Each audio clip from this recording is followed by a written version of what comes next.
everybody, welcome to the Carlton Football Club. Matt, welcome back, mate. Thanks. 4 years ago, do you remember our conversation? Yeah, we're sitting up in the stands somewhere, were we? Yeah. After a VFL game, I reckon. Yeah. You'd come off, I think it might have been your second or third game, and you'd kick 5 against Footscray. Yeah. And we had a chat. And I remember at the time thinking, yeah, the basketball will translate. We spoke about your time in college, and I don't know, it's just crazy. 4 years on, here we are. Yeah, about to play a final. Been a roller coaster. It's been, can't wait. Yeah. What's the last 4 years been like for you? Like, what do you reflect on? Probably a lot of hard times and a lot of looking at myself and where I can get myself. Little baby steps along the way. A lot of great memories. Some consistent footy in and out of the team for a little bit, and then the last couple of years, just being able to get a clean run at it and really figure out where I sit and where I need to get better at, and it all culminates into a first final for me. So yeah, awesome. Man, I remember at the time. I mean, there were so many focus areas. You're new to the program, and I remember the running patterns was one for you that you mentioned back then. Do you even think about that now, or is that just imprinted into you subconsciously?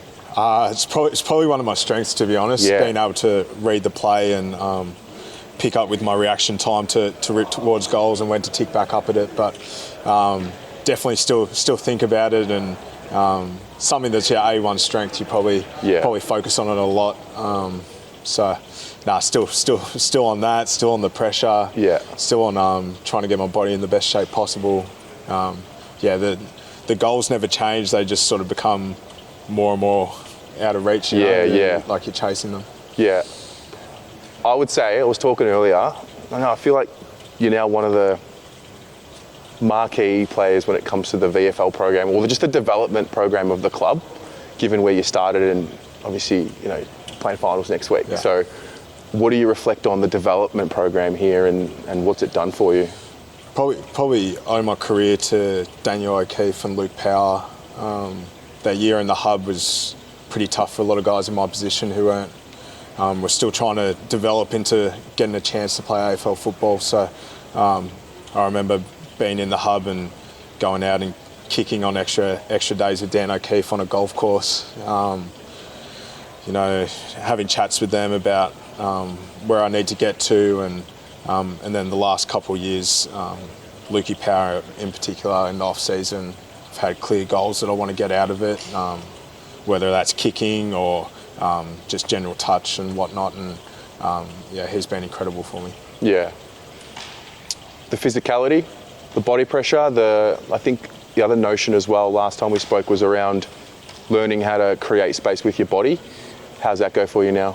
Yeah, it's still a work in progress. I sometimes I get a smaller opponent, and then sometimes I get a bigger one, so it sort of changes around for me a lot. But I think especially last year I built a brand off pressure and tackling and whatnot, and I always, always just try and, that's the hallmark of my game, and when things aren't going right, that's what I bring myself back to. So that's where I get my confidence from, and then everything off the back of that is sort of out of your control almost, because you rely on other people delivering the ball or the way the ball bounces and stuff, but you can always rely on your pressure and your mindset on being physical. Yeah.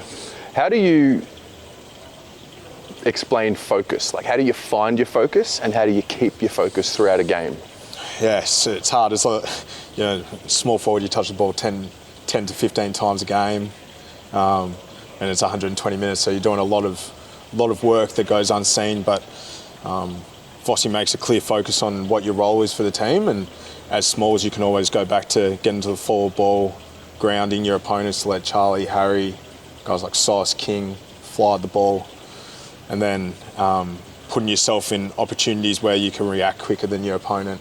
And it might come off one out of 10 times, but I promise you, the one time you don't do it, you could have got it. Is the one time you miss out? So just sort of remind yourself on that, and then bring it back to what you value and what the team values out of you. So pressure, getting in the face, creating energy, can always bring that back, and then go out to other people as well and help try and lead them and keep their focus. Yeah.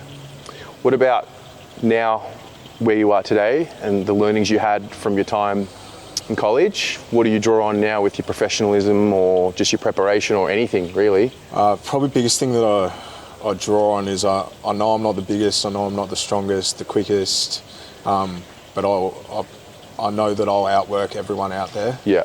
And then also, now that I've found what my A1 is my reaction time and being able to read the play, to put myself in the best position, whether that's to tackle or get a shot on goal or tick up.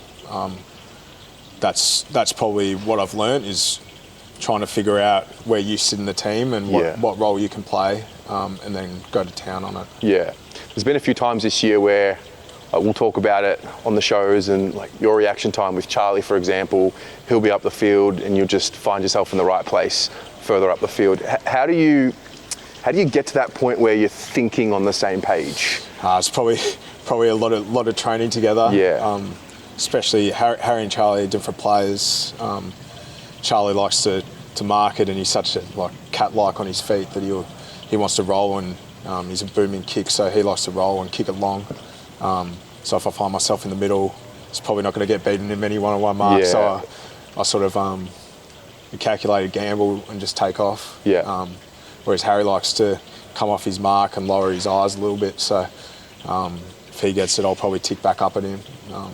It's just a lot of time, 4 years training together out there on the track. You find out what people like to do, where they like to go, and I think it's all coming together, and hopefully it all meshes in the finals. Yeah. How important is the relationships off field and the trust you build off field for the connection on field? Massive. Yeah. I think a lot of the boys talk about how close the group is. And, yeah. We've been through the struggles together, the majority of us, and we've added pieces along the way. But I think that's massive into how we turned the year around.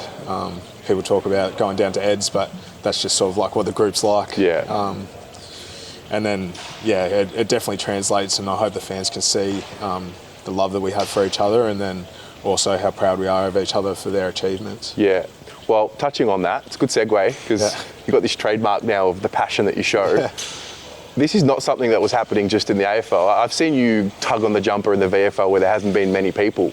So where does your passion for the game, and how does that come out? Is that something that's just instinctive? Probably. I'm probably a little bit of a chirpy bloke off the field. So I think, to me, it just it's how hard I've had to work and where I've come from. I've come from probably the worst player on the list to now hopefully impacting in the final. So when I go out there, I guess I never take anything for granted, and I actually walked around MCG with one of my best mates, and I said I'll go absolutely nuts when I kick my first goal, and I sort of remember that, and I just think about the energy and the feeling of the fans cheering, and there's nothing better than kicking a goal or setting one up.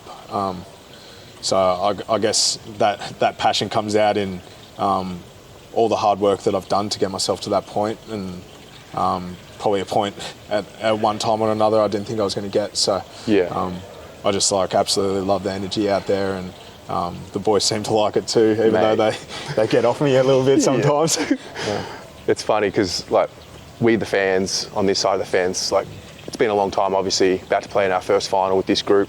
It's like all the generations, those who have seen the flags and then those who have seen very minimal finals, we're all that to come together. Yeah. And I don't know, the last final I was at was obviously 2013. Yeah. And I remember the sound of it. Don't remember too much of the game, but I remember the moments and I remember the sound of it. Yeah. What does it actually do on the field? Is it in a moment when you're tired and you're a little bit fatigued, it gives you a little bit extra, or what does it actually do? For sure. I think it, you talked about focus. It's sort of a big roar of a chase down or a big goal or someone celebrating to the crowd. I think it just sort of brings you back to the moment, and you get to lap it up. There's moments that stand out in my career is when Doc kicked his goal coming back from cancer round one, and just the roar of that, and then maybe about 10 minutes later he got it up on the wing when the game was a bit sealed, and just the standing ovation he got. So you definitely feel it out there, and sort of can push you to another level if you can harness it. Some blokes don't like it, can sort of scare them or whatnot, the younger guys, but I think you just thrive on it. It's what you what you want to play in front of when you're a kid. So we talk about like doing it for your 12-year-old self, the kid that just wanted to go out there and have fun and play with his mates. So I wouldn't rather be anywhere else. Yeah, I mean, it's funny. I think earlier in the year, everything looked and felt a little tense. And I think that second half of the year, somehow there was like it's like you all found like this flow state, and you played a little bit more relaxed. But it's hard because it's like the chicken and the egg. You got pressure to perform, but you got to find a way to remove the external and tap into the internal. So how do you do it? Talk about what's real and what isn't real. So we talk about like the KPIs or what we want to stand as an identity as a club and as a team, and then what other people in the outside world say about us. A lot of the time actually doesn't match up. So during that run there was a lot of media coverage about our ball movement, but it was actually off the back of our poor defence, not playing front half footy. That was actually letting our ball movement down because we were so jammed up moving it out of our back half. Right. So, that's what was real to us, and we just went to work on that for about 6 weeks, and then it finally came out, and then you see the flair and the freedom, what people see as being free off the back of that, because then we're allowed to express ourselves on the offensive end. Kind of got to earn the right to be expressing yourself on the field. Interesting. Yeah. So the game as a whole, it moves, it evolves pretty quickly, it seems, both on and off the field. How do you see the game evolving in the next, period of time? It's a pretty good question. It's probably got the trend of going quicker and quicker. So, a lot of turnover footy, I reckon. So the teams that can counter attack and be fit enough to get to the next contest, probably the way the game's going at the moment since I started and how it's going. That's probably the biggest one, and then there's still going to be places for small people, big people. Yeah. So a lot different to how basketball was going for me. So hopefully I can keep evolving with it and stick around for a long time. I think so. I think you got the smarts. I'm a basketballer growing up, so I can appreciate the craft and the spatial awareness. And I think for a player like you, that's only going to help you because it's about reading the play as opposed to your physical attributes. Yeah, well, for my sake, I hope it is. So, but yeah, it's definitely the quickness of the game. Definitely helps a guy like me who is being able to pick up on where the play's going and who's in the play. Are they going to win it or not? It's a game of a lot of decisions, and if you can get them more right than wrong, then you'll end up in the right place a lot more often.